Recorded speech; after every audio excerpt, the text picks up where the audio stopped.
cloud. There we go. I gotta tell it, I got it. I know I'm being recorded. So this one is higher and lower dimensions of consciousness, also known as cognitive physics 2. So kind of like in college where they have 1 and 2 and 3. Right. So I loved physics. I loved physics. My teacher loved me because I loved the class. All right, I got my notepad.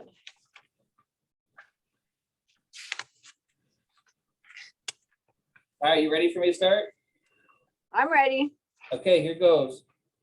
So higher and lower dimensions of consciousness.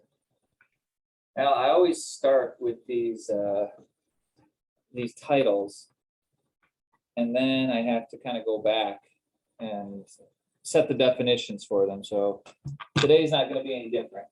So higher and lower dimensions of consciousness. Well, we'll start with the one we've spent the most time talking about, which is consciousness. We're about 25 hours in to a discussion of consciousness if you go back to the first lecture. So when I talk about consciousness in this context, meaning higher and lower dimensions of it, that context gives it a behavior. So we're not thinking about consciousness anymore in this example as a snapshot in time. Okay, because if you take consciousness as a snapshot of time, you can't tell what direction it's going. Right. So it's worthless because it needs to be measured over increments to determine direction, magnitude, speed, velocity, strength, etc. So that's the first thing, is we're talking about consciousness in terms of a thing that behaves over time. That means it can change, grow, evolve. It's situationally dependent. Two people may have different types of overlapping consciousness where when measured from one perspective, one person's consciousness is obviously higher. But those same two people, you could measure them from a different direction and you would find the opposite to be true, where the other's consciousness is obviously higher because that's situationally dependent. So kind of like free will, very similar to free will. Very similar to free will. Consciousness and free will are best friends. Free will, I think, is the behavior that is intrinsic to consciousness. That is what makes it consciousness.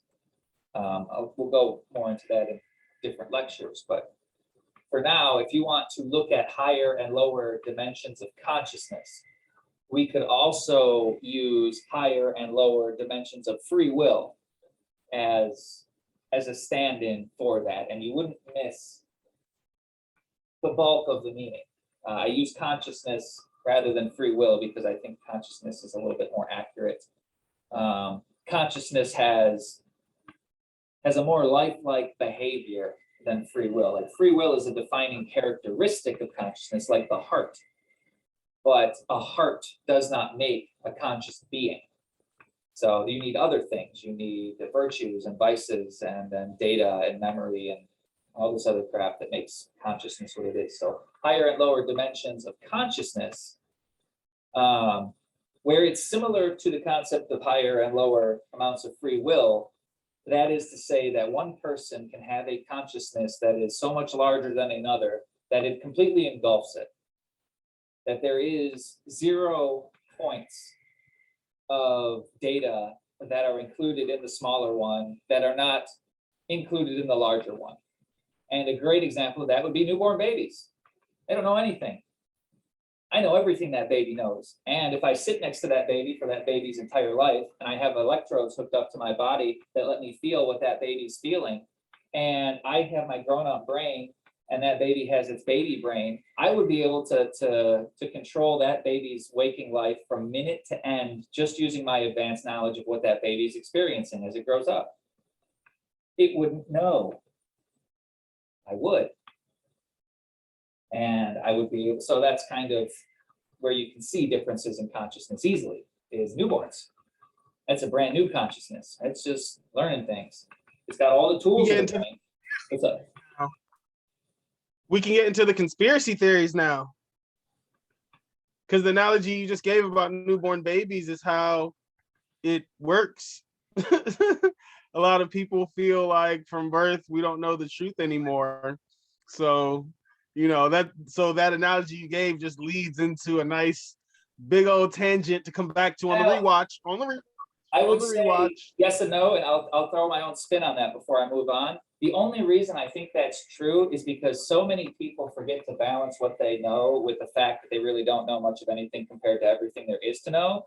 That being a baby that can't do anything is preferable to the mess those people have made of their perception. Mm. The wisdom of babes, indeed. So yes, having one is better than having zero. Having a balanced perspective is the best of both worlds. But yes, so higher and lower dimensions of consciousness. So I'm going to do a brief review of dimensions. And I know I've touched on this a lot, so I'm not going to spend a lot of time on it. And I'm going to move out of the way to show this picture here. So this again here is an example of one dimension. My camera just cuts off right before I can point to the one with the one. So the one that's a line, that is one dimension. It's got length. Then picture number 2 right here, the square, that's got length and width. And then picture number 3 has length and width and depth.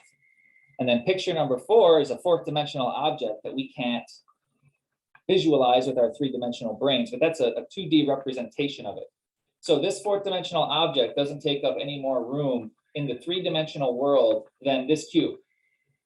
So this object and this object occupy the same amount of space in the 3-dimensional world, but that's only because this object uses 100% of the 3-dimensional dimension and needs to extend into a 4th dimension to use the amount of space that it has. A tricky concept to imagine physically, but I'll get to you in just a second. It's tricky concept to imagine physically, but when you transfer this type of dimensional thinking and the ability to make denser and denser objects that occupy the same space inside your brain, you can get around some of those limitations because your brain just can imagine things that you can't build in the real world.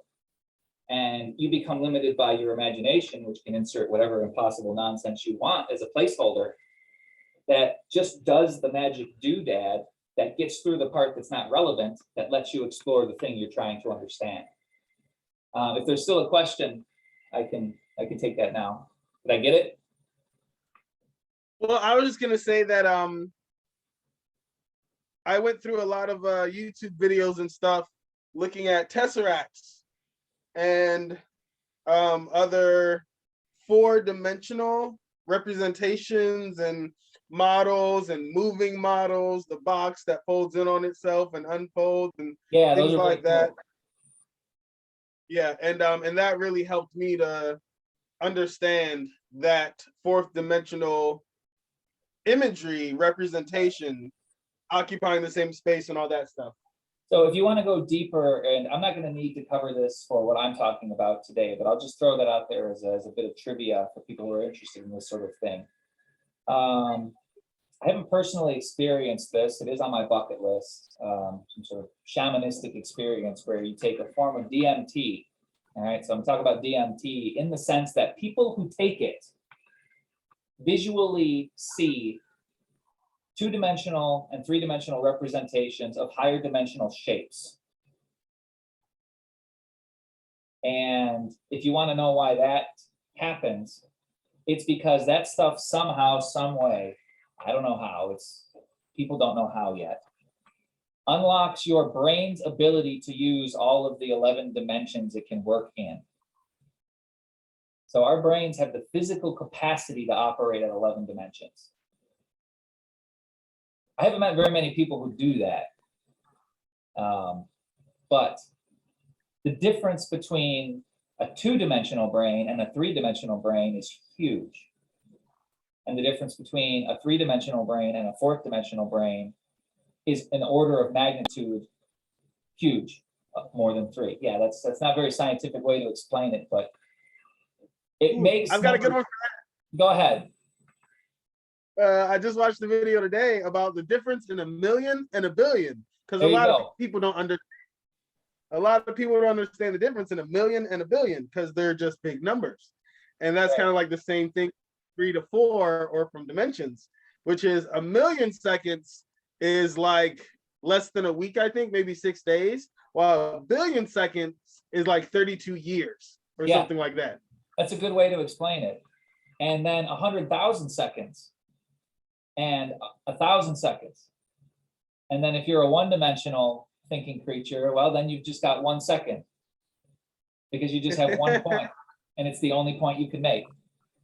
So it's one. Yeah, it works in all directions. I like that. Yeah, it's orders of magnitude. It's a logarithmic type thing as far as the amount of information that can be stored in these extra dimensions. You don't need to understand anything about the maths of higher dimensions, but it helps. It helps in ways that only a person who understands higher dimensional mathematics can understand. So that isn't to say that there's nothing of value to be found there. There certainly is, because this turns the theoretical into the practical. However, to get some of that knowledge that's useful in everyday life, you can ignore the math and focus on the core concept. And the core concept of higher dimensional thinking is compression. Okay, it's compression. It's storage space. Okay, it's using things efficiently. Your body understands a version of this when it comes to cardio. All right, that's an easy example. If you are out of shape and you have however many red blood cells you have in your body, you're going to run and you're going to get tired. And the more you do that, the more your body is going to say, man, we just keep running out of oxygen. We might make a few extra red blood cells, but we're going to run out of room. So what do? We make the red blood cells we have more efficient at carrying what we need. And the same thing works with thoughts. Here's an example of, so let me build a construct of higher and lower consciousness using dimensions as an example, because then what I'm going to do is I'm going to take existing parts of the world we live in today and actually break down some of these hot button issues that people are fighting over. And I want to show that this is an example of higher and lower consciousness being used practically on a large scale to build something that's stable, which is a country. It's not great, but it doesn't break. And how many things have people tried to build in their lives can say the same thing? What about that business that you thought was great? Now, even the most successful business owners usually have 7 or 8 or 10 failed business stories. And that's why they hit it big, is they did it wrong so many times. They learned how to do it, and they were fortunate enough not to run out of opportunities to keep trying. So there's that part of it. But so anyways, let's go. So I'm going to talk about an idea that's a point. All right. So a point is an observation. All right. A point is a fact. It's an axiom. It's a thing that is not questioned. It has self-identity. I am Tom. That is a point. It doesn't mean anything except that I exist as a creature and that this creature is bounded by this skin and this body. I'm a self-defining entity.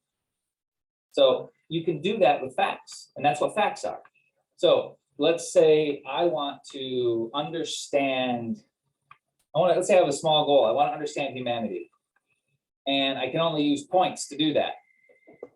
So what I'm going to do is, first thing I'm going to do is I'm going to say that person has hair that's 10 inches long, and that person has hair that's 6 inches long, and that person has hair that's 1 inch long. Those are points, the data points. And say I do that for all 7 billion people, then I could say, well, people on average have a minimum hair length of 0 and a maximum hair length of whatever, and an average hair length of blank. So what I've done is I've taken 7 billion points, I've connected them together in a line that says the person with the least hair is 0, person with the most hair is here, and everybody in between has this average that they fall in. And more people are here and less on the outliers. So you have this nice little bell curve, which is how the world behaves. So that's a one-dimensional idea made of 7 billion points, and it's a one-dimensional idea about people's hair and how long it can be. And my goal is to understand all of humanity. I'm going to need a few more lines. So, well, then I can say, well, if I'm talking about people's hair, something interesting happens when I split men and women. The averages change. The minimums don't change because 0 is an acceptable length for men and women. But the maximums probably do. And the average certainly does. I'm an exception with this right here. Most guys, they short crop. At least most white guys anyways. The African-American community, I'd say, has a much better handle on how to make a man with long hair look ferocious and awesome. I was just gonna say that, like, you guys look like lions sometimes, and I love it. Girl has long hair. That's right. So that's, if you're looking for how to look like you could crush anything and be the master of your destiny, find yourself an African-American hair salon with someone who's been working there at least 20 years, okay? And the more attitude they have, the better, probably. And you tell them, you know what you're doing, and if you get it wrong, it's on you, but I'm gonna trust you. And you'll come out looking as good as you can. And anything beyond that is your fault and your mama's fault, because you didn't look good enough to do better. But I digress. So, talking about hair. Well, so then I split that up. So now I got these two little strands about hair distance. Well, that really doesn't help me at all when I want to talk about poverty. Or, but let's say that I do want to talk about poverty, and I notice that people with hair above 5 inches earn $10,000 a year less. I just made that up. That's not a statistic. Don't fact check that. But those types of things happen. You get data sets where you have these weird correlations that don't make any sense. And how do you explain that? Well, the question of how do you explain that, and the obvious difficulty of how do you explain that with the example I've given, is the reality of what it means to try to explain that. So what that means is, no matter how good your line is, if you think your line has every point on it, your line might have every point on it, but it is still a line, and it's a one-dimensional construct. So it is limited by lack of dimension, which means your line doesn't understand stepping outside of its own boundaries. And fine, we need points. Nothing can be built without points. Challenge anybody to tell me anything that doesn't rest on an assumption, because it all does. It has to.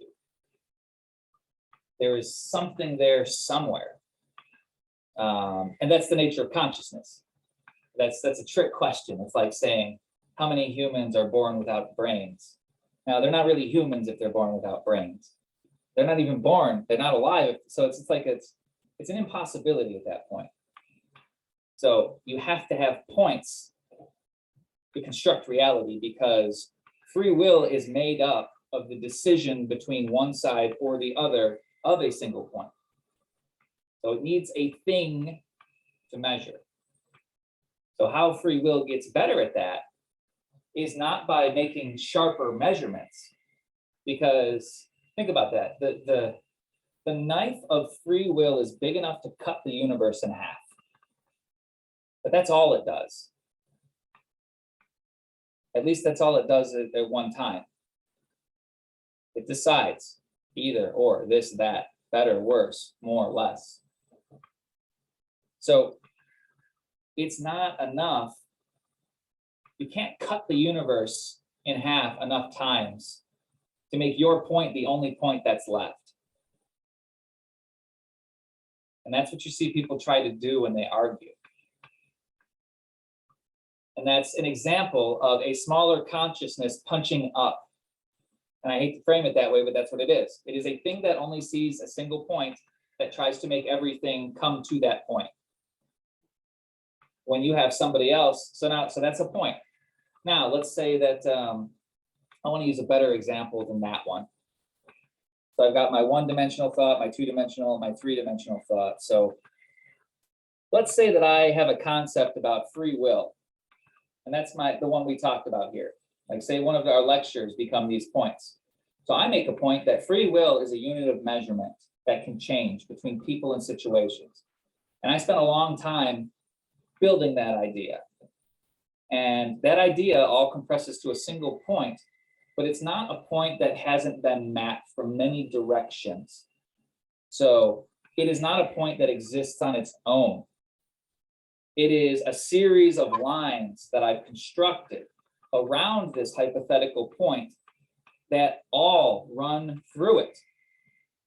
And my argument, and this is how the scientific community argues things, is if you have a specific point that you think you've proven, and you can prove it to be true every time you measure it this way, a way to reinforce that idea is to find different ways to measure it.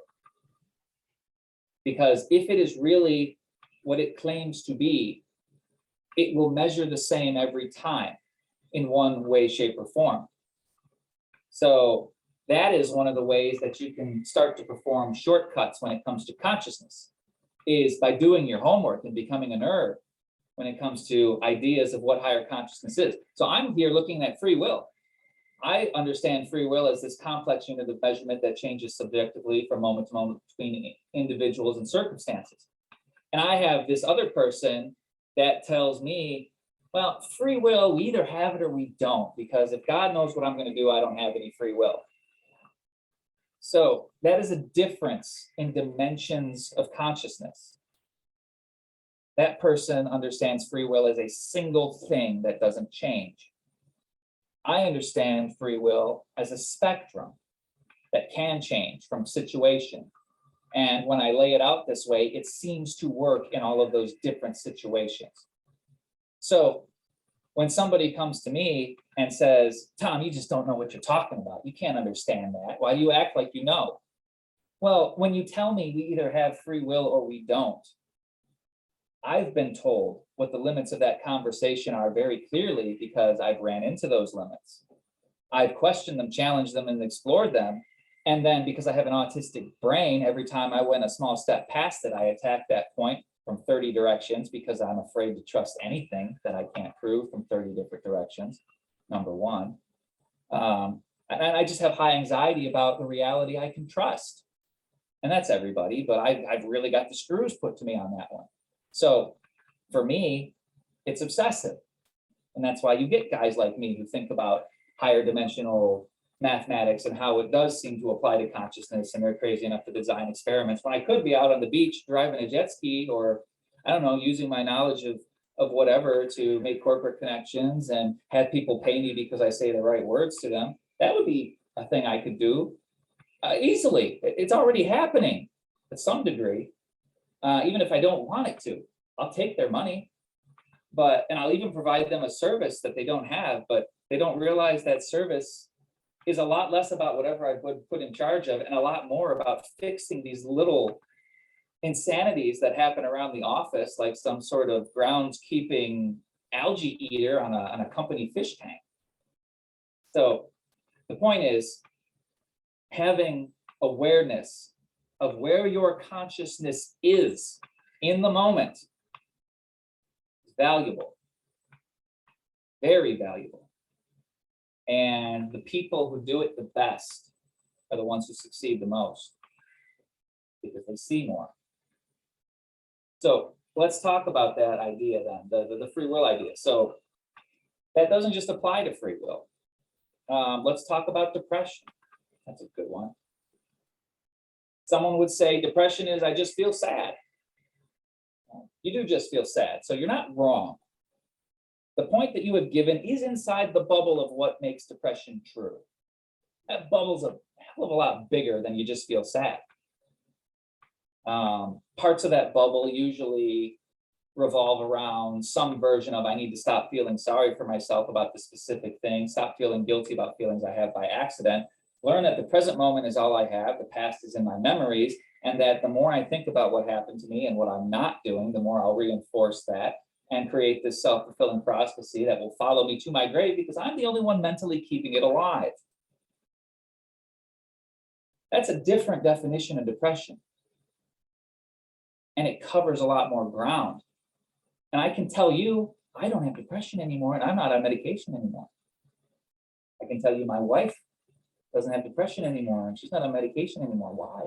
Because we, for a second, believed that we were these crazy neurotic people who were overreacting to situations, internalizing things that ought not be internalized, looking at things with a negative disposition in ways and places that we were unaware of, and realizing that we were turning this negativity into our own bodies when we could be turning it into something else, which seems to transform into creativity, energy, power, you name it. Every ounce of strength a person puts into being depressed is an ounce of strength that they have to use to fight against it. And those two forces are almost always equal because it's like you fighting yourself.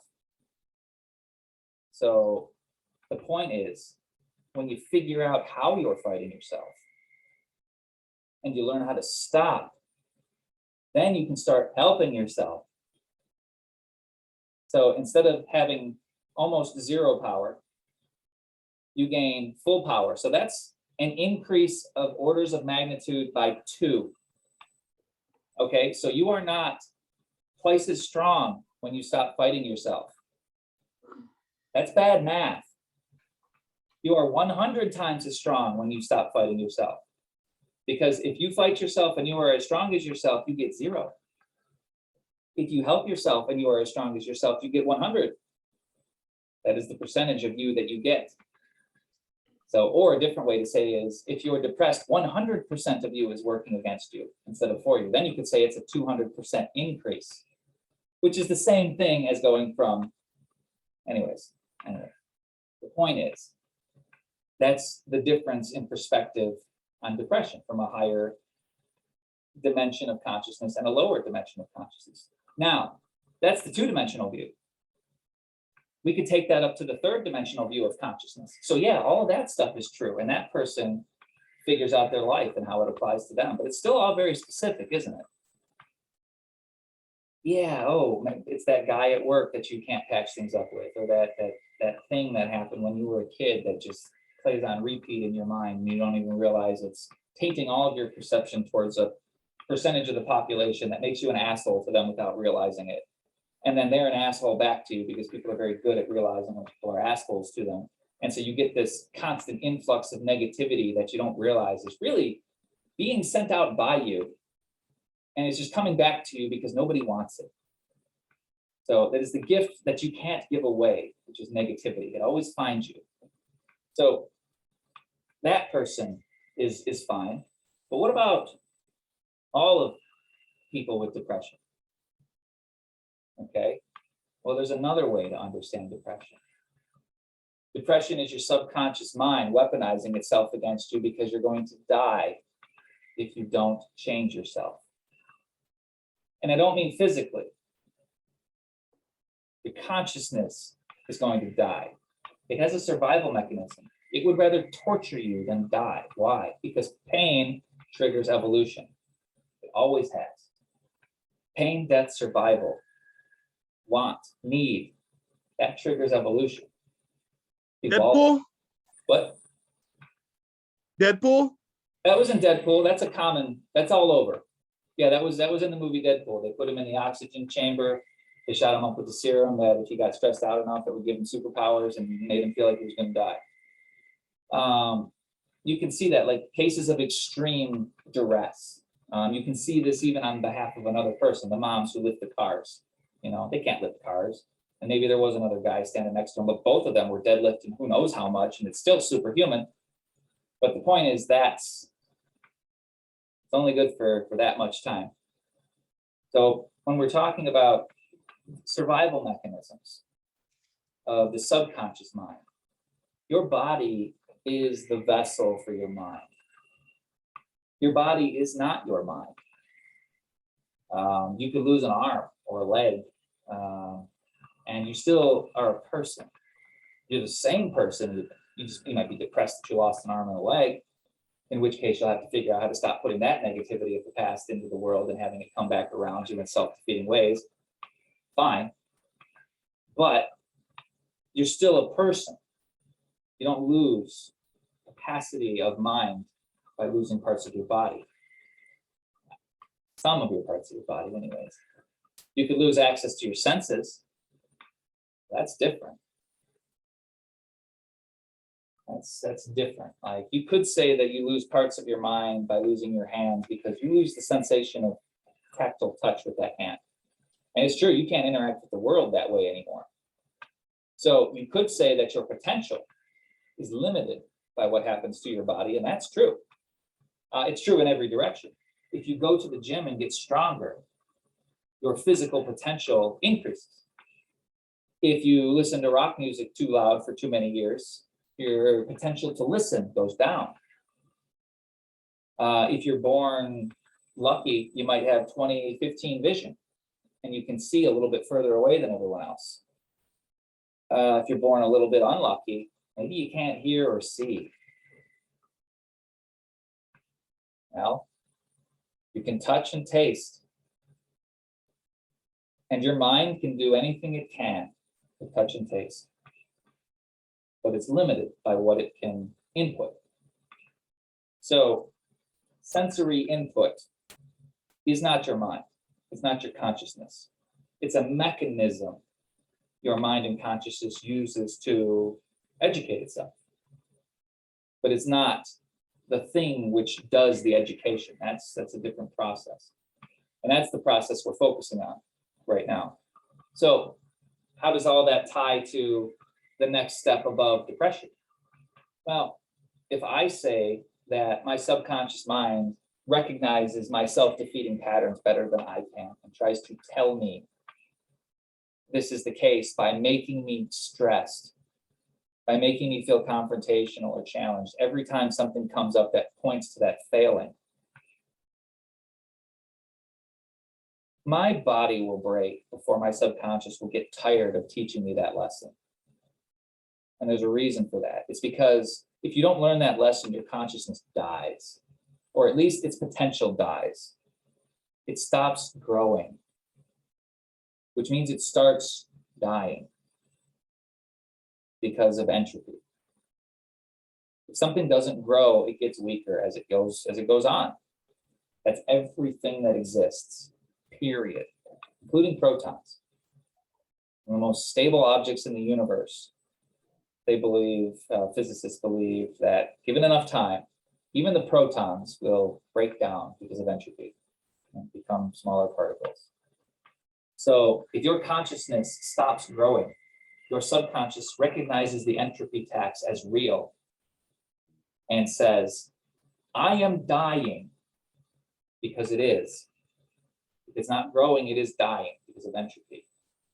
And so it'll torture you. It'll give you constant signals to try and help you improve. And we covered that in other ones, so I don't rehash that. But if I understand depression that way, then I could start to look at specific situations where a person is depressed and say, what makes you feel really bad? And they would tell me.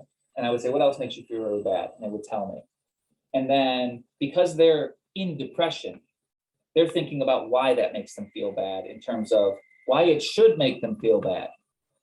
They defend it, or at least explain it, which is fine, because explaining it is more than half the battle.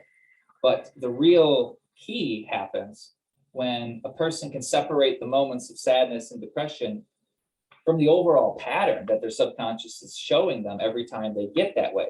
And they could say, man, every time, I don't know, say it's a woman who had a rough upbringing, and now every time a man speaks, she gets defensive because she doesn't trust men. That's common. And I wish it wasn't. And from a subjective point of view, depending on the age of the woman in that situation, it might even be justified, because who the hell can get over something like that fast?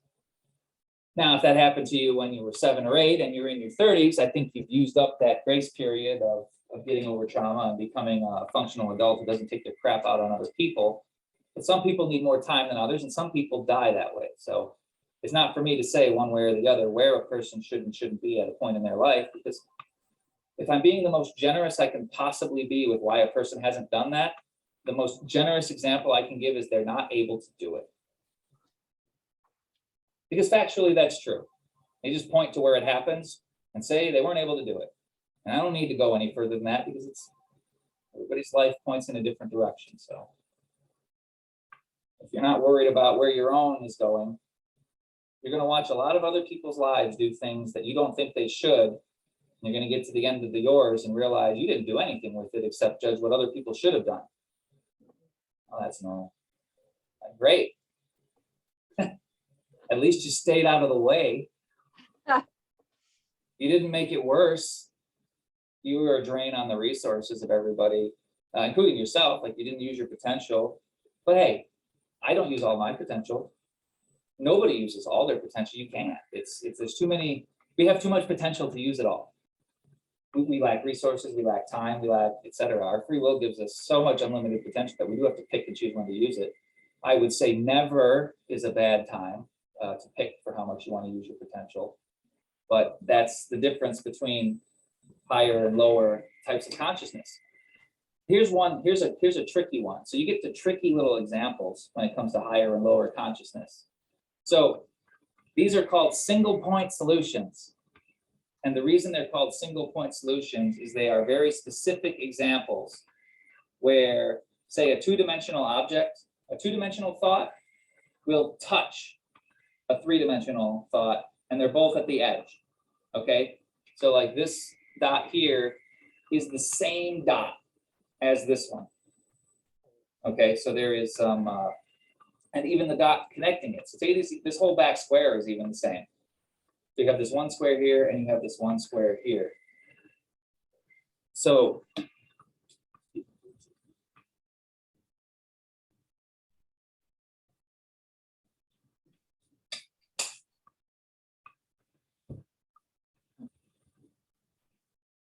I had an ADHD moment. I'm really trying to get my train of thought back here.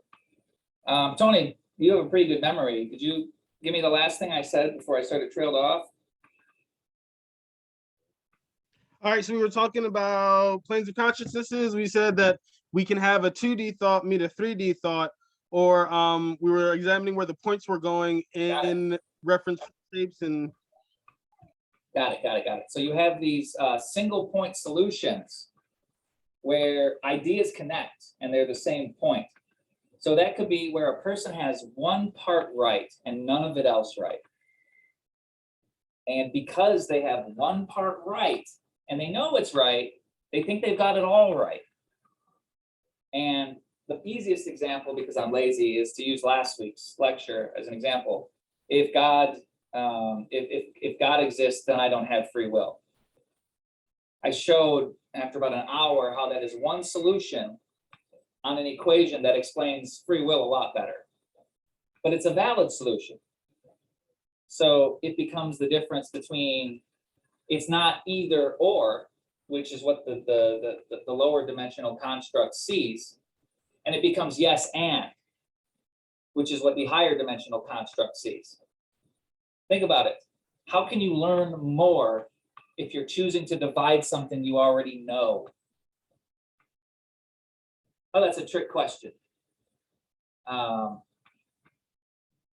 of a trick question, because you could choose to do it and not do it. And then technically, I guess you'd be off the hook from learning more. Good job. But if you take something you know and you divide it, well, now you have two things you can learn about. And those two things can go in different directions. So you can actually spread that. Whereas before, you just had it understood as one single concept. If you do this properly, everything that you map out can unify and link to this one single concept. But from this single concept to go further, then you have to split. So depending on where you're headed is how many times you have to split your idea into smaller and smaller things. So that's finding an idea in reverse. So say that I'm faced with a situation I don't understand, and I'm trying to find a point. Okay, so I'm trying to find a point in a fourth dimensional object. There's mathematically infinite number of solutions to that problem. So how do you narrow it down? Well, that's where you start to use these little intersection points here. Hey, where's the boundaries of what we're talking about in general? Free will, I know that one. So I take that free will and say, okay, I've mapped this one out, and here's how free will behaves. And I say, okay, well, now I'm going to take this thing that looks like one thing. And whenever I think about it in this direction, it always works. And I'm going to split it into two things now because it's going the other direction, and say that when this happens, this idea means this thing. When this happens, this idea means this thing. So what I'm doing is mapping out choices. And the difference between mapping out choices and mapping out good choices is the difference between reading the highlights in a book and reading the whole book. You're not going to understand the book, number one. You might have a useful map. Might even be good enough to get by, in which case, great, do other things with your time. But if your passion is making mapping choices, like me, then you could do that all day, every day. And if you do it a lot, every once in a while, you find one of these splits, one of these choices that nobody would ever question. Like every big thing humans have discovered. How do you think we got the computer? Toothpaste, antibiotics, space shuttles. How do you get there without some pretty crazy questions? Like imagine you're a person born in a field and you have trees and maybe some animals and some fish, and that's it, and your parents. How do you get to space shuttles from that? Over time. How do you get there? Crazy choices. Nobody would think to explore. And one of those crazy choices was, what if I take this metal that I found and get it really hot? I wonder what happens then. Well, a lot of times it didn't do shit because their fires weren't hot enough. So you get this one really crazy bastard who says, well, what if I make my fire really hot? And he doesn't care about metal. He's a pyromaniac or something. Or who knows why he wants a really hot fire. Maybe he's got a big mansion to heat. But so he learns, okay, so now he has to make crazy decisions about fire. Well, what if I put it in a room and close it? Okay, well then it dies out. Okay, so then they learn that fires need oxygen. Was he trying to figure that out? No. Guess what? Fires needing oxygen is one of the core concepts behind the fuel in a rocket to space. This guy wanted to set shit on fire as hot as he could. And his little piece of obsession was plucked from him as a useful choice and put somewhere else. So that happens everywhere. And it happens to you throughout your whole life, and you'll see it. People talk about DNA memory. And I think that is a spiritual name given to social memory.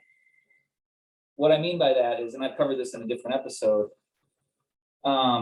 people think that the theory is that your DNA changes based on what you learn, and that's true. You can turn switches on and off on your DNA, and it will update itself over time. That's true.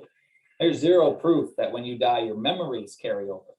You can carry over unlocked traits because your DNA has changed, but your memory is not part of that. But what does happen is if you put yourself out into the world and you create a thing that is so stable, it survives you. Anyone who interacts with that thing after you're gone is interacting with a reflection of you. That's why people read books. So that's a book. Books are reflections of authors. So the point is, there are these little, that's the big easy examples. There's little examples of these kinds of reflections just in the way that we live. You're a kid and you're driving to school and you understand what a stop sign is by the time you're 5. What is a stop sign? It doesn't exist in nature. We made it up. Why did we make it up? Because people were getting run over. Well, why were people getting run over? Because they have cars. What the hell is a car? Well, it's got this engine. What the hell is an engine? So my point is that as these things are created, they become part of normal life to the extent that they are interacted with without being understood. You can drive a car, but you can't build one. You understand this concept. You've been given inherited memory. The fact that you can drive a car is an inherited memory by the person who first imagined what it was to build the internal combustion engine and to hook it up to wheels. That's how running water works. That's how going to the doctor works. It's been there for so long that it becomes integrated and stable, and so many people interact with it on a daily basis that it is constantly updated and refreshed as a concept and kept alive that way. And the minute a culture stops paying attention to a thing and updating it, that part of the memory will die out as the people who lived through that time die out. Sort of like a tribe, or a tribe, sometimes tribes die. They don't have kids, or something happens, or a plague, or whatever, and you get the last of their kind. And if they were a tribe that didn't interact with people, they didn't write down their history, their social memory dies with the last person who has it. You could see an example of that if you took a single human being and put them somewhere with no resources. That is a person interacting without the aid of social memory. They have nothing and no one but whatever they've absorbed. So that's kind of how social memory plays into this. So that was the setup for that was the big defense / legitimization of this idea. So now that I can use it for some practical things, which is to talk about how higher and lower consciousness is weaponized. And I use that word intentionally. And I use it with venom because I don't respect it. I don't respect the weaponization of higher consciousness because it's obvious that certain people figure out different things at parts of their life, and age sometimes has a play in that and sometimes it doesn't. But the point is, at different points in time, certain people are on top of the mountain when it comes to who can see the most. And there are people who can see so much that we do not understand them. But they understand us. And they understand us in ways that make us predictable to the point of reliability. I'll give you an example. You're going to vote Democrat or Republican? Don't answer. It's rhetorical. Guess what? You just voted. So what happens? You voted. The system that we have in place continues. Well, what's the system? Well, let's have senators and representatives and a president who, whatever. But what if we get to vote on, should we vote anymore? You're never going to hear that vote. People don't like that vote. People fight against that vote. In fact, guess what? Not only do I have you accepting my entire political system because I've given you one choice and told you it's important, you did all the rest. You legitimized the whole concept of the two-party government by participation. Things that don't get participated in die. It doesn't feel like there's a choice to participate. There probably isn't. So acting like there is also foolish. That's how I feel about voting most of the time. Voting is an opinion contest. There's a time and a place for an opinion contest. It is not when you're building something specific. You don't build a space shuttle based off of opinions. You don't build corporate infrastructure based off of opinions. Why? Because every Tom, Dick, and asshole is going to come along and say the opposite of each other, and it will be a disaster. Why? Because people do not have equal competence in these matters. Everybody has good competence in the things that they see, and anytime you step outside that, or you think you know what's going on, you're going to get walloped by the world. And nobody has to come along and do that to you. You'll do it to yourself. But that's kind of how the voting thing works. So why bother voting? Well, I already showed you. This is the higher and lower dimensions of consciousness. What do people care the most about? The same thing every conscious being cares the most about. Being alive and not being miserable. You want to understand fish? Measure them by how healthy they are and whether or not they're miserable. They'll teach you all sorts of crap about themselves. Oh, look, they go over to these coral reefs, so they lay their eggs here, or they do this thing with this other thing, and it gets them extra sex, or whatever. Now you understand fish because you looked at it through the lens of their most basic drives. They don't want to feel like crap. And they don't want to be afraid. That's people. What happens when you make people afraid? They turn violent. Or they turn into cowards. Usually both.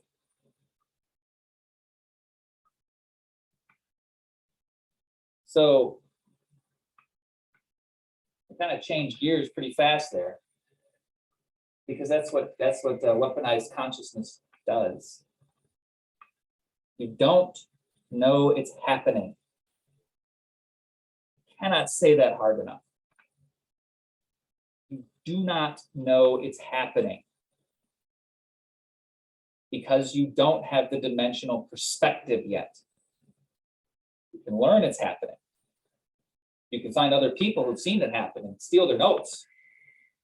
But there will always be a time and a place where you are trapped inside assumptions you don't know you're making. That's the nature of consciousness. We covered that previously. So if that's true all the time, and I am a person who is bent on evil, and I understand the difference in higher and lower consciousness, and I understand that this person only cares about not being afraid, what do I have to do to make them go left? Do I tell them to go left? Absolutely not. Why? Because they'll fight about it. No, we should go right. I want to stay right here. I'm going to go left. This person's right. Your goal is not, no. The people who understand higher consciousness realize the choice is never the goal. The choice is the mechanism. Their goal is realized. And everybody who plays along is their accomplice. So let's talk about fear. I want to make somebody go left. What do? I put a big fucking monster to their right. And I tell them they didn't see it and they better watch out because they got too close. Then what? They're scared of the monster. They thank me for telling them it was there and they go left. So not only did I get them to go left, which was my original goal, they're thanking me for it, even though I was a bastard and put something for them to run away from because I knew it would work.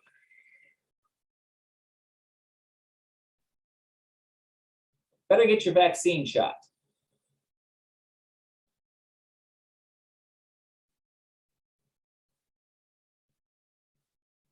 Let that hang for a second. So let's talk about the vaccine. That's a hot button issue. Should we get it? Should we not get it? You fool. You foolish fool. You're already trapped if think those are your two answers. Should we get it or shouldn't we? Guess what? You pick either one, it's already a thing that some people get and some people don't. What if the question instead was, should we make the vaccine? That's a different outcome, isn't it? You know why we didn't get that one? Because you can't sell something you don't make. You want to know where this COVID warning is coming from on Facebook? It's every pharmaceutical company that gives money to Facebook for advertising. Does that mean the vaccine's a good idea or a bad idea? No, it has nothing to do with that. It does mean that it's being marketed as a life-saving thing when really this is it's a company selling a product that they're pretty sure won't kill you. How many stories have you seen about the buyer's remorse over the second and third booster? And I'm not being anti-vax because I think for the right people, it's the right call. What I'm saying is that there's no accountability and they got to sell the same thing 3 times, even though it's not working properly. And it's now coming out that they kind of rushed development on those. And that's why they keep having these extra boosters. Yeah, that's why they also keep making the iPhone 14 is they rushed development on the iPhone 13. They didn't quite get it right and they want to do better. Or do they want to sell another few 100 million doses that are subsidized by taxpayer dollars? Which makes more sense. I don't know. I know people got sick. I know people needed a vaccine. I also know that the people who are selling that vaccine are also controlling the marketing of it. Make of that what you will. But that is an example of higher or lower consciousness, where people are arguing, is this a good thing or is this a bad thing? Those people are like little gold piggies in this example of higher and lower consciousness, because they're not even questioning what's been put in front of them. They've accepted it and have gone one way or the other. There is no third option. So that's what I mean when I say higher and lower consciousness when it comes to methods of how people are corralled. Now, some of these things are good. Okay, maybe we do put a warning label with a guy exploding next to something that if they fell into would vaporize them. That's okay. We don't want people falling into things and getting vaporized when they're dangerous. So what do? You scare them. Why? Because it's scary to get vaporized. It probably hurts a lot too. So you tell them that's true. And guess what? Because you're telling them the truth, some of them are going to ignore you and they're going to go get vaporized. Why? Because you said not to. You actually caused more vaporizations than you prevented by just walking away, speaking out against it. The sign was already there. Didn't need any more attention. I digress. Let's talk about another one. Gun rights. They're going to take your guns away. Ooh. Well, let's talk about guns. Why do people buy guns? People buy guns because they want power. Easy enough. A gun is power. Why is a gun power? A gun is power because I can't throw a rock at 900 meters a second and blow a hole for you the size of my fist.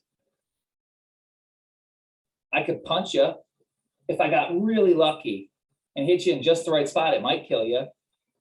If it was a life or death situation and that was my only hope, I would rather have the thing that could put a hole in somebody when I have to do this than to have to rely on a lifetime of training I don't have and an amount of circumstance and luck that I can't engineer to get close enough to this person physically to take them out who has abilities and skills I am not aware of. Or I can point this thing at them and put a hole in them. That's why people buy guns. They equalize. Okay, great. So we have guns, we don't have guns. So now guess what? The guns exist. Now there's a lot of gun manufacturers out there. They spend a lot of money. So what do? Should we control guns or not? What happened? The conversation immediately changed from should we have guns or not to what should we do about guns? So guess what? The guns are already here in the second example and nobody questions it. Gonna find my jacket and go. What's up, brother? Oh, sorry. I didn't know I was unmuted. I have to pick up Michelle from school. So I just told my wife I was going to grab my jacket and go get her. But I switched over to my phone so I can stay on the call this time. Awesome. I appreciate your dedication to learning. All right. So that's the gun example. So now what do? So what are guns pointed at? Why talk about guns? Well, what did I talk about earlier? What motivates? Fear. So let's talk about a gun. A gun is power, right? Power makes people afraid. Why? Because somebody might use it wrong. So what happens? Well, I need to get power too, to make sure that the power that you have doesn't overwhelm the power that I have, because I'm going to do it right and you're going to do it wrong. That's the thing that generates these debates. And guess what? All of that reinforces the, are we voting Democrat or we voting Republican? So it gives you another reason to fear for your life, to do a thing or not do a thing, because you think those people are stupid. And all the while, guess what? You're in the middle of a two-party system now.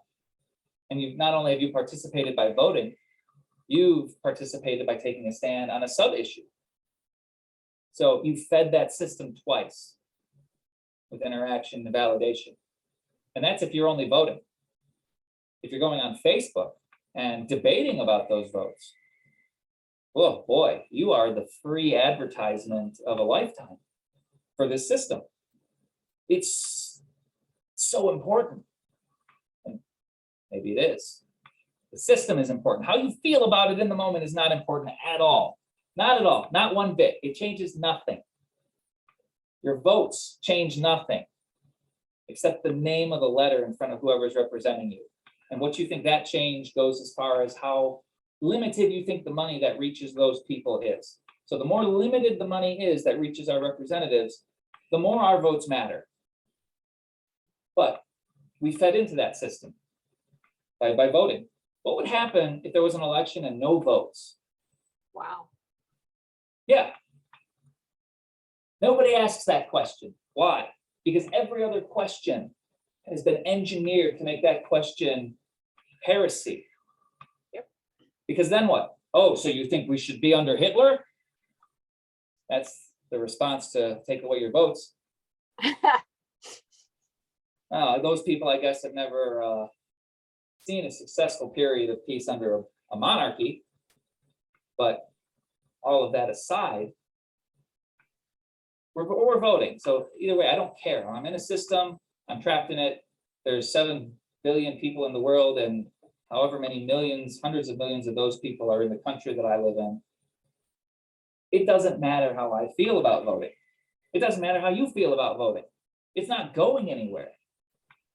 Why? Because everything we do points to it. It's everything our media touches points to it. How long can you watch the media without hearing anything political? How many seconds? It's not even measured in minutes. How many seconds can you go without a reference that reinforces our two-party political system? Not very long. Okay, so we talked about guns. You're going to kill me and come into my house and take my stuff that I've worked for. So that's fear and survival. So I get a gun. Well, now bad people start to shoot people with guns too. Well, that was going to happen either way, some people say. I believe that bad people will shoot people with guns. Someone could make the opposite argument. Fine. But then you get other folks that say, well, hang on, it's the guns that are the problem. We should just get rid of all the guns. And hey, maybe they got a point. If 0 guns existed, then what? I don't know. Gun manufacturers would be out of business, so that can't happen. Maybe there's reasons we need lots of guns. I don't know. Swords and giant muscle arms seem to work fine. Back in the Ottoman Empire, they didn't have any gunpowder, and look at how big that nation got. So anyways, point is, when you interact with the choices given to you, you interact with the assumptions those choices carry. And that is why there is higher and lower consciousness, because a higher consciousness, by definition, in this example, not by any sort of moral or physical or personal failure. This is just a measurement of a person's specific view of all of the available information from as many dimensions as they can view it. I really don't want people who are having cognitive dissonance by being looked down on, when that's really a reflection of an inferiority thing that I have nothing to do with. Sorry if that happened to be you that I was pointing at in this future hypothetical audience, but it's okay. You got time to work it out until you die. Stop blaming other people is a good start. Look at how you can do better today than yesterday. That's the second start. And you really don't need me for the rest because you're going to have to figure all that shit out. So I got my own life to live. And if you watch this far enough in the future, I might be dead. I won't be able to help you then either. Look at my other tapes. Yeah, look at my other tapes. And if I'm selling them, buy them.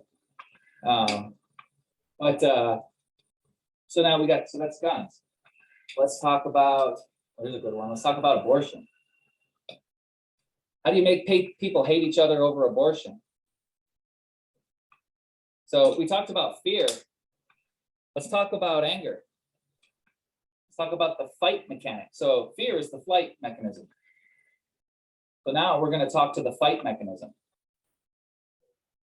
Why would you want to do that? Well, anger is a motivating thing. Anger is also a thing that turns off the rational part of your brain. It does. There's brain scans that prove it. When you are caught up in the moment of anger, your ability to think rationally decreases.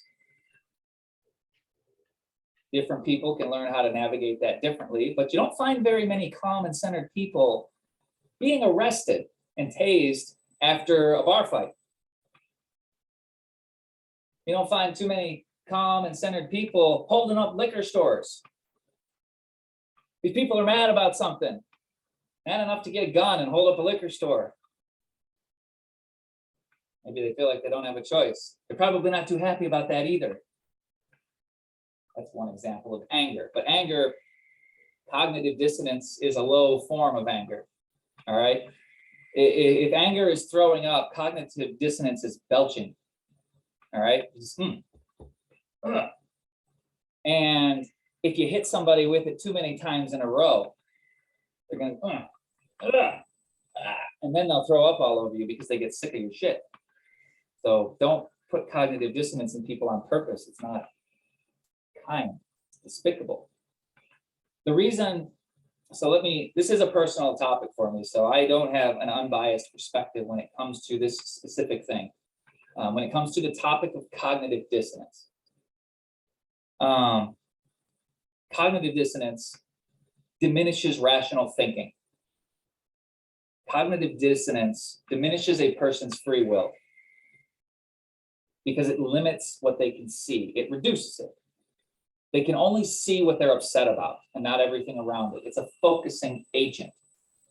And we need focusing agents because if we couldn't focus on anything, we'd die.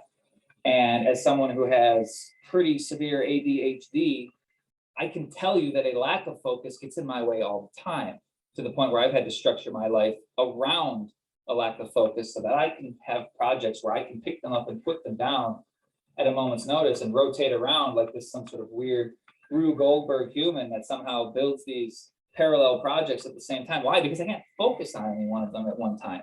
So I understand what it's like to have your focus knocked out from underneath you from an outside source. I happen to be that source for me most of the time.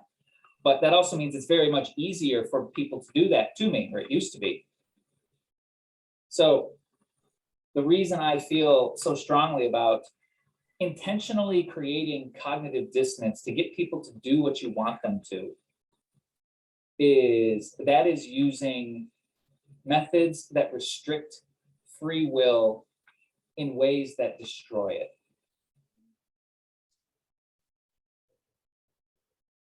Wow. And I really don't like that because it's despicable.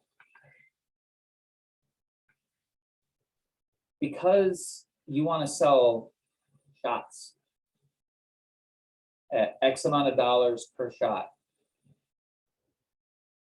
you will turn a nation against itself and fuel that fire with advertising dollar after advertising dollar. Convincing parents that their kids are going to die. Convincing family members that being a family is less important than having an opinion. That is what the destruction of free will looks like. They have so few choices that they're all bad. Why? So they could have that one choice that mattered. Buy that thing. Vote for that guy. Why? Because I'm going to spend $300 million to make you vote for him however I can. If I have to make you feel like shit, I'm gonna do that. If I have to tell you you're scared because you're gonna die if you don't vote for me, I'm gonna do that. If I have to tell you that the whole nation is gonna crumble if you don't do exactly what I say, put you in that constant state of submission to vote whatever letter of the alphabet makes you feel warm and fuzzy at night. That is, your free will doesn't belong to you anymore at that point. It's been given away by the person who built the thing around it that you couldn't see. So what are your options then? And that's, let's see, what like that, 406, I've got time for one more example. So that was, oh, that's right, I was gonna talk about abortion. So how does abortion make people hate each other?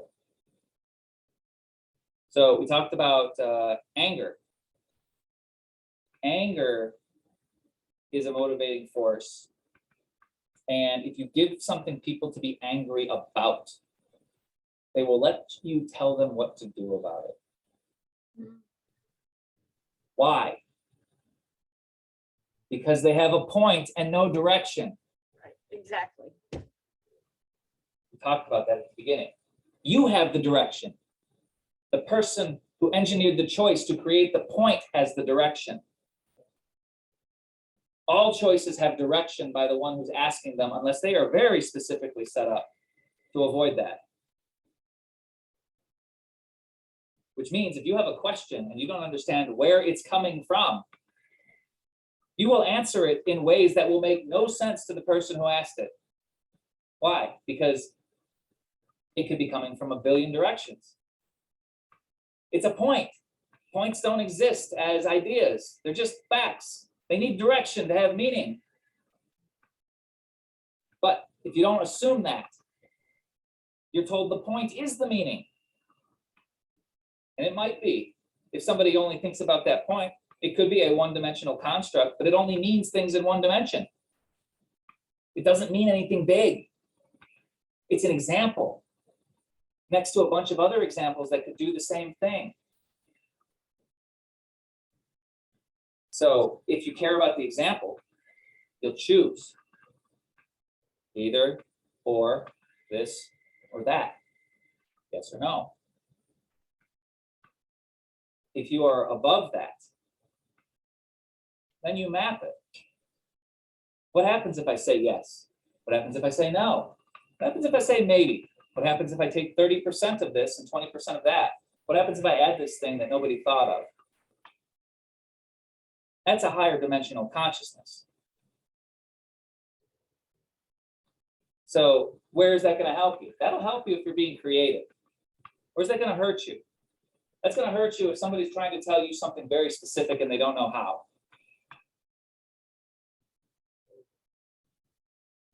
Because you won't be able to bridge the gap. They're going to have a meaning. They're not going to be able to get it across. Why? Because you can't think in a straight line. You have to think in a cloud. Well, then there's just a failure. So either both people give up or both people try again. But that's kind of where that type of thinking can limit you. So you need to be able to think in a straight line because you need to be able to understand if your lines make sense. If you measure a line and it does this, because you have to keep changing what things mean based on one certain thing where you think it always goes one way, your lines aren't going to be straight. In fact, based on a previous lecture, they're going to be circles, Mobius strips to be exact, and you're going to find yourself right back up where you started. Which, by the way, what happens every 4 years? We pick a president, don't we? Well, we're going to be right back where we started on that soon. Yeah. Why? Well, everything we do in the media points to that's how we live our country. That's the only thing that matters. Gets all the attention. So how does weaponized hatred tie to the abortion debate? Well, that's easy. You get to tell people that some people are better than others. Mm-hmm. Oh, but that sounds like it's rigged. What if one side, you know, obviously the baby killers are going to be the worst side. Oh, no, no, there's a whole other way to demonize the people who are against that. And I use baby killers as hyperbole. People understand that two sides to every argument. But the side who doesn't like abortion certainly would use the phrase baby killer. They would probably do a lot more, like put a bomb on themselves and blow up an abortion clinic. We've seen that. All of that's true. It happens. Part of the thought. So that's the one perspective. But what do those people have? Well, number one, they aren't killing babies from their perspective. Well, I guess that makes me pretty good. I don't kill babies like that person does. So how do I get to treat that other person now? Well, maybe I only feel good about myself if other people say I'm good. So maybe I got to call people who do that nasty things in public. Maybe I have to get on a microphone and shout. Maybe I have to go to someone's speaking engagement and get them to leave. Does that make you any better? No, you're the same person you were. But your feelings, ooh, they're going to get massive validation, especially if you get more people around you who say the same thing you do. Why? Because social memory, we talked about it. Social memories can be fake. It can be delusions. People drank the Kool-Aid at Waco. All of them thought it was a good idea. Every person who says abortion people are baby killers thinks it's a good idea and they're good people for having it. Well, let's do the other side. So those people just don't understand how difficult life can be.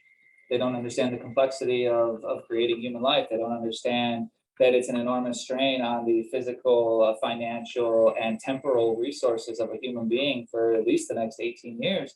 They don't understand that maybe the person didn't want the baby because it was forced on it. So now, guess what? These people are the defenders of women. Oh, you have the haters of baby killers in the left corner, and you have the defenders of all women in the other corner.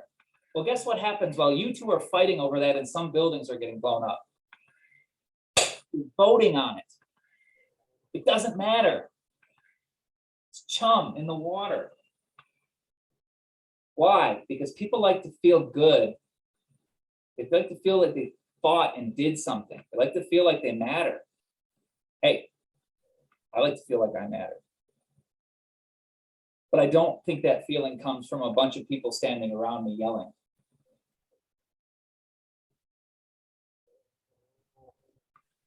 Let's talk about one more. I saved it for last. I don't know if my friend here, Tony, will be able to. Tony has grimaced at this example before, but I'm going to use it. The racism example. Here we go. Talk about black and white. And I'm going to start with my perspective because it would be silly for me to start from the black person's perspective. Tell me I'm wrong. Okay, don't tell me that's rhetorical. So I'm just this white dude living his life, and I want everybody to get along. And out of nowhere, all of a sudden somebody tells me, hey, we've never met, but you're a racist and you don't know it. So how do you know, number one, is it because I'm white?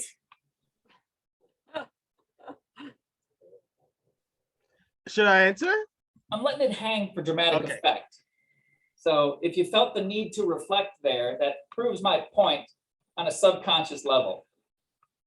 Now, there's many reasons why a person could explore the topic of racism and come to many points that appear stable. They can have many 1, 2, and 3-dimensional ideas which prove that they have mapped and backed up till the cows come home. I don't know any of that. And the way to teach somebody that, if anybody understands this much about cognitive dissonance, is not to hit somebody over the head with the racism stick and call them a bigot. That's not your first move. Shouldn't be. Why? Well, let's say that you're right. They won't care. That's why. You will make them hate you more. That's another reason. You will do your cause a disservice to make yourself feel better. Why? Because that person hates you more now. You made it worse by one person. When not calling that person a bigot wouldn't have done that. Now, is that always the case? Are some people bigots? Sure. Is it the first person you've met without asking them about their name? No. The only thing the person knows about me is I have white skin. They don't know shit.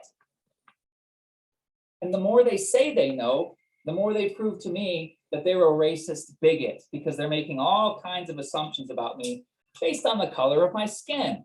Where have I heard that argument before? So my point is not that there is not racism, because obviously there is. My point is that why does the media always talk about it the way that it does by calling people racist bigots?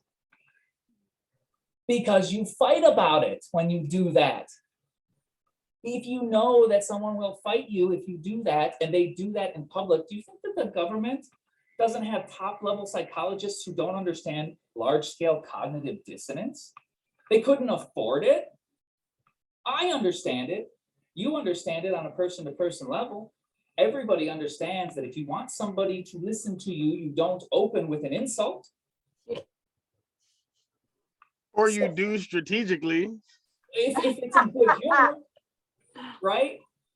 If it's somebody you know, yeah, sure, time and a place, but not the first interaction unless you really are good at insulting people and you make them laugh instead of angry. But so why do that on a national scale? Well, guess what? When people are choosing something, what are they not doing? They're not attacking the system that made them choose.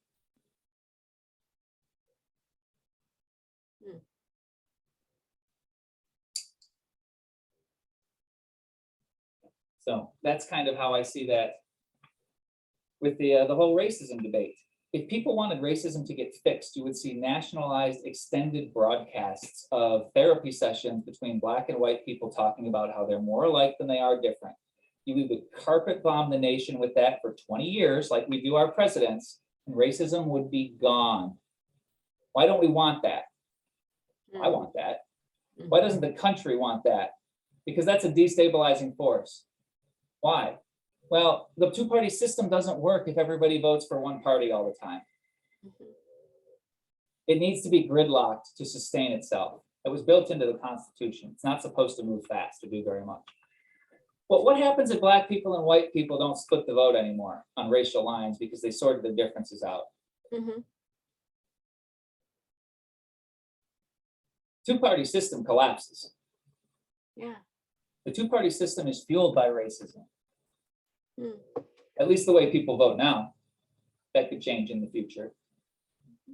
So you tell me who wants to fix racism when the only thing you see being done on a national scale actually stirs it up. And theoretically, if it were solved, it would change the way people vote. Tell me that racism isn't a higher dimensional conscious construct that is thrust onto a people to keep them in check. Because people are like depression in us. People are amazing. They have infinite potential, and that includes the infinite potential to keep each other in check.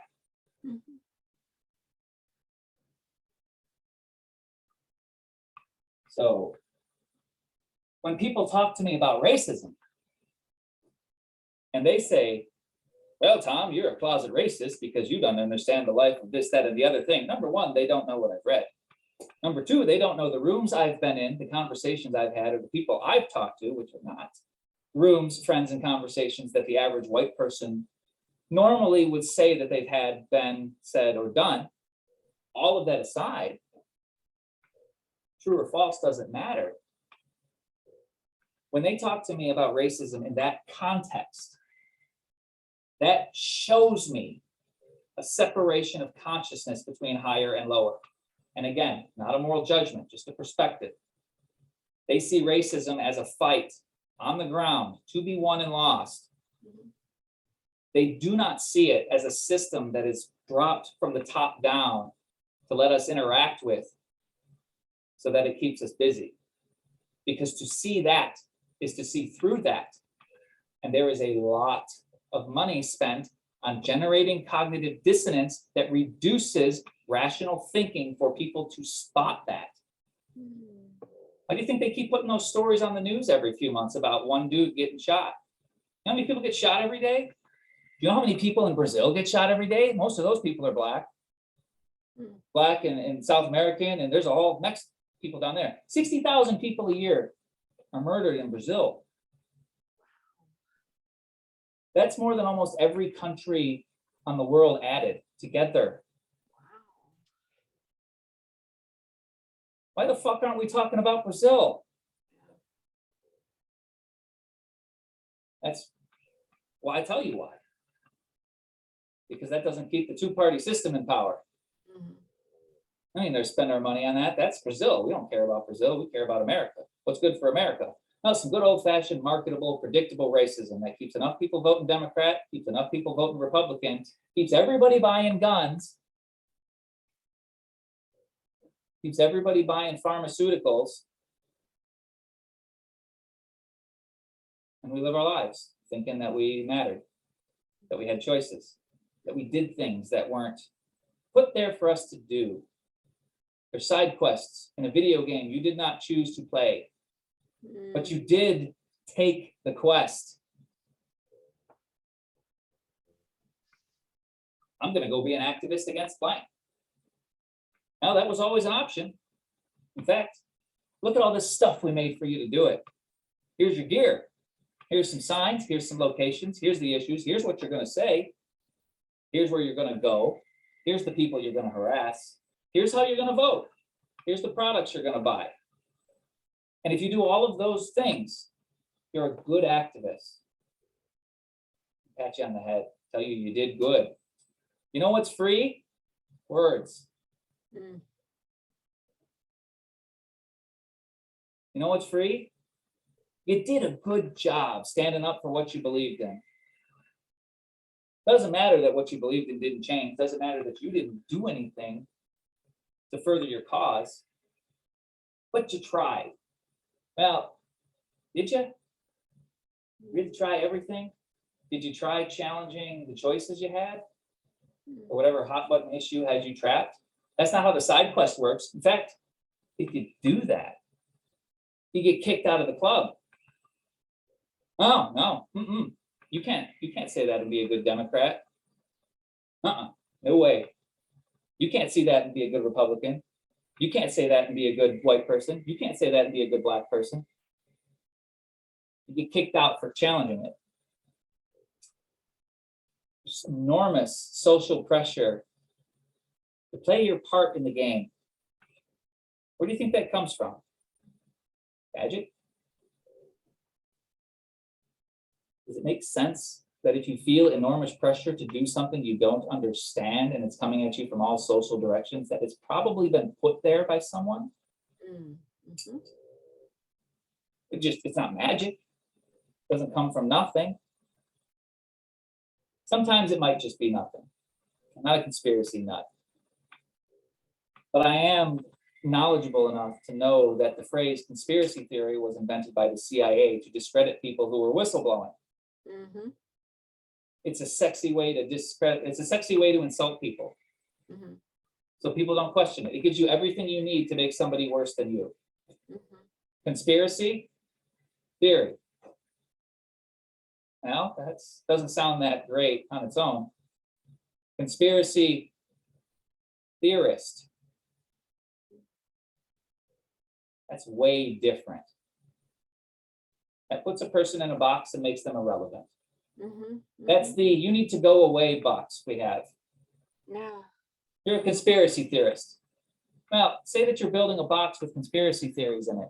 What are you going to do? Are you only going to put the things that people have found that they shouldn't in the conspiracy theory box? Is that a good conspiracy theory box? So that every time a person looks in the conspiracy theory box, they only find things that do actually pan out? No. You're going to fill that box with irrelevant things too. Mhm. You gotta hide the tree in the forest. Mhm. Flat Earth, that's a good one. You name it, you name it.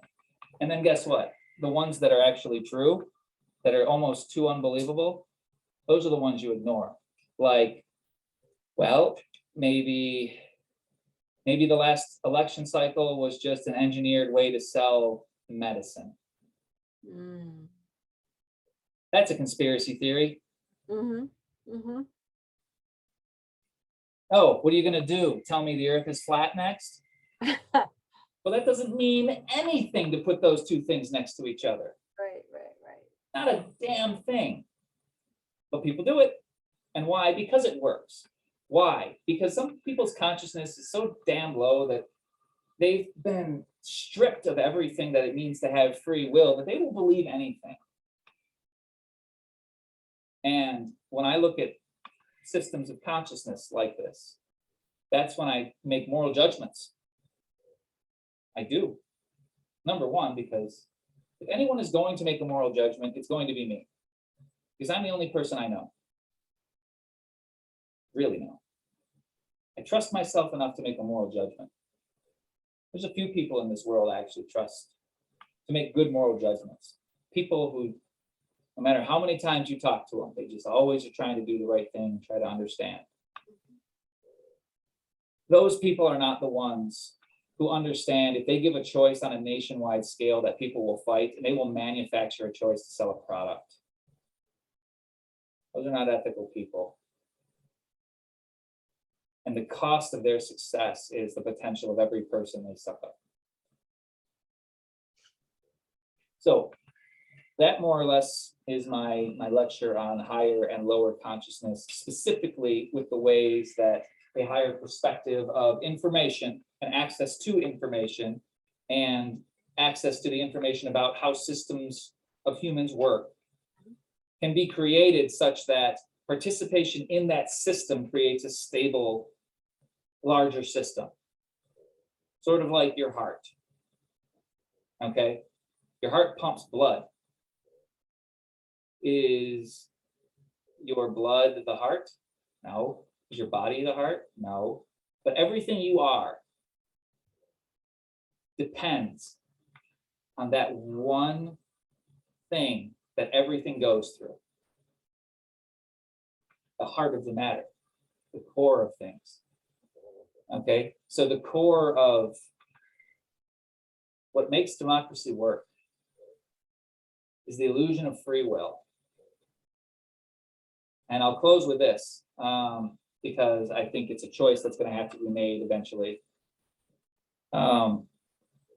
Democratic governments don't work. And that's not to say that democracies are bad. What that means is that wisdom is not a popularity contest, and that certain things that are voted on will produce catastrophe because the largest number of people will willingly seek catastrophe innocently. In history, every time you've seen an empire really do well, and every time you've seen an empire fail in the most colossally tragic way, you've had the same thing behind that, and that is a monarchy or a dictatorship. A monarchy and a dictatorship are really the same thing, in the true sense, not the parliamentary kind. Right. One person calls the shots. Yeah. So, that's a lot of trust to put in one person. Mm. That's the opposite of a democracy. Mhm. In fact, that might even be, in certain sentences, you're going to listen to me or I'll shoot you with guns. Mhm. And that might be a monarchy. Why? Because the criminals are going to say, we want to take your stuff. And you would say, no, you're going to listen to me or I'll shoot you with guns. Mhm. Or you could be Joseph Stalin and send people to the gulags and shoot them. Mhm. But the point is, in history, when you've had big empires that have done well, it's always been one person. Because one person can reach an exceptional state. Mhm. And that's not to say that some people, don't have infinite potential. What that means is that if you have a distribution of people and one of the outliers rises to complete power, they will see more. they will have more, they will think more, they will do more to keep that. And if they are good in their intentions, they will use that power to make everything around them better for everyone. Mhm. And if they have that same ability, they, final thought here. If they have that same ability, but they want everything and they only care about themselves, well, then they'll be a dictator and they'll throw bodies and blood underneath their reign. Both of those things fail for similar reasons. They get corrupt and they collapse under their own weight. The democracy is good because it keeps that sort of stability out and is stamina over time. So democracy is stamina. Democracy is not competence. It is not elevation. Yeah. It is not leadership. It is survival. And sometimes it's going to be wrong. So to close with that, that's your explanation of higher and lower consciousness and how it can construct the world around you. Do we have any questions? I just have to make a comment. This was like the best one ever. You like this one? This was really good. I enjoyed it immensely. Pick a moment. You made so many good points. Okay, what about you, Tony? You good? I can't imagine there's not a closing remark. He always has something good. Not true. Yes, very good. As usual. Other than kid distractions. Talking about my own brain because I was fighting off a bunch of those. It only got out of hand once though. You had to rescue me once, and I appreciate that. By the way, my attention span gets the best of me sometimes. No, I think I interjected more in the middle this time Yeah. than usual. So there's nothing I was like saving. No, your points were all valid though. All right, cool. Well, if you guys had a good time. Yep. Tony's wheels are turning. I'm gonna make sure he's not. Yeah. Yeah, there was something. You said 11 dimensions. Yeah. Who is that modeled off of? Or what branch? Or give me something I can write down and remember this is what you think about, or this is the side you agree with. Okay. I've seen a lot. Some say 22, some say 13, some say 9, so yeah. What branch of thought are you grasping with your 11? What you're referencing, the different numbers are the theoretical physical dimensions in the universe that we have explored mathematically, that we think might explain some of our theories. So that is a physical construct, that is a physical dimension thing. You could find it if you had the right instrument and measure it. What I'm talking about was a study of the brain's capacity for information. So when I talk about dimension, I don't only mean spatial dimensions in the brain. I mean dimensions of like this, where I could take a point and then I could connect another point and have a line, and that's one dimension of thought. And then I can have 4 points, which make a square, and that's a 2-dimensional thought. And then I can make a 3-dimensional cube and a 4th-dimensional tesseract and a 5th-dimensional, 6th, 7th, 8th, 9th, 10th, 11th. And all you need to do to make that happen is collect a sufficient number of stable points that measure properly from multiple directions. So if you collect those, you can build them like Legos. So if I'm tying that to what I think is right, where that comes from, I'm gonna be a broken record on this one. Why I think it's 11. I really think that's a direct nod to the amygdala. You've got 8 dimensions right there. Fight, positive and negative. That's 2 dimensions. Flight, positive and negative, 2 dimensions. Feeding, positive and 2 dimensions. Positive, negative, 2 dimensions. And then mating. So that gives you 8. The 9th would be the collection, all of those things. The unification, as it were, the top-down view. The 10th would be how that changes over time. And the 11th would be your free will. But that's just a theory. Could be way different. But there you go. Got it. So thanks for watching. Next week. One more thing. Okay. What I wrote down was become a problem solver. Okay. I am a problem solver. I can look at a situation and I've counseled people. I've been a counselor to women. I have this ability to look at a situation and see the way of change or the way out. Yep. I am a problem solver. I'm guessing you got better at that the more you did it. Oh yeah, So yeah. you measured different ways that this happens and were able to apply that knowledge over time with people who were trapped inside it. And I'm very analytical. I was a whiz in physics, mathematics. I failed a home ec class. Loaded a pen in the dryer last week, so you're in good company. But I am very analytical. I would say that I am not an over emotional person. Although I do have emotions that work. And but being a problem solver and being a counselor, I mean, the two are hand in hand. And because you can look at someone's situation and say, okay, this is the way of change, this is the way out. Yeah. But yeah, this was good. I mean, I see the graphics up there and like you're speaking my language. All right. Hopefully it gave you a couple of things to think about at least. Oh yeah. If you take nothing else with you, pay attention. If you still watch the news, I have two pieces of advice. The first piece of advice is the only one you need. If you take it, stop watching the news. I don't. Cut it out of your life. I don't watch the news. The only reason I say cut it out entirely is because it is 100% targeted cognitive dissonance. Which is, well, I just call it bullshit.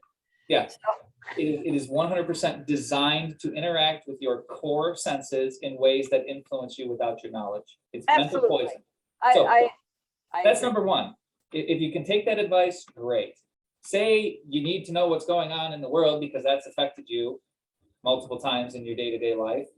Fine. Not going to say it doesn't. I am going to say, ask yourself, what happens after you do the thing that you're being told to do? Mm. Yeah. Who's the good guy and who's the bad guy, and how does it make you feel? If the answer is I'm the good guy, they're the bad guy, and it makes me feel good, congratulations, you're a pawn. Have fun. Yeah. I do not watch the news. I read next to nothing online about the news. I mean, I do know who the president is. All right, good class today, I think. Covered a lot of ground. Excellent, excellent. I lost my place one time. We'll pick this up next week. I'm trying to remember. I think the topic, I don't remember what the topic is, but I'm sure it'll be a good one. All right, I'll catch you guys next time. Thanks. Okay, Tony, goodbye. Or do you have a point, Tony? Nope, I was saying see you guys. Okay. Peace out. Take care.